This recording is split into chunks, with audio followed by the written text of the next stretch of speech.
a lot of the people that I've interviewed for this project self-identify as feminist psychologists.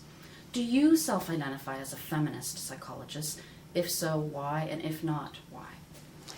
I identify differently depending on the audience. Yeah. I would identify here at Division 35 as a feminist psychologist, and I have a personal identification as a feminist psychologist.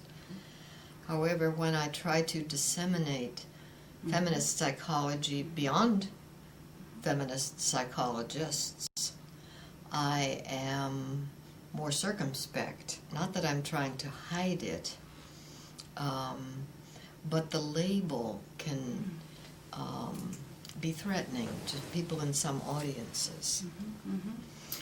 Okay. And so then I do all the same things, all the same theory, the same empiricism, which is obviously feminist because it's concerned with the equality of women and men. But I don't use the label. I say I'm a social psychologist. Okay. Yep. Sorry. Sorry about that. I am a social psychologist. So. Right. That's probably an identity that cuts across a lot of Yeah. groups. So, well, let me ask you then. It sounds like what you're saying is you use the term strategically, depending on your audience, but that in fact you do personally identify as a feminist. I do personally identify as a feminist. Yeah, and you will bring that in obviously into your work as a psychologist. Right. But tell me about how your identity as a feminist evolved. How did that develop? How did you become a feminist?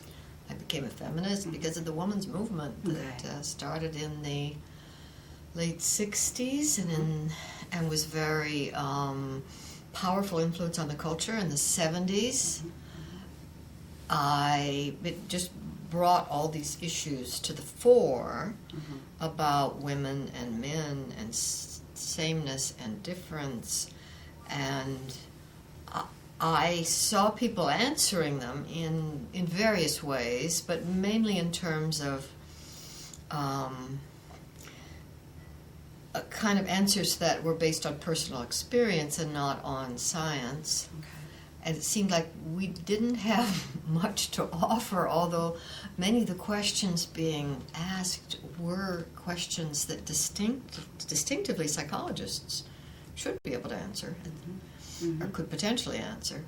So it seemed that, in a sense, the discipline of psychology owed the social movement that work and owed the world that work.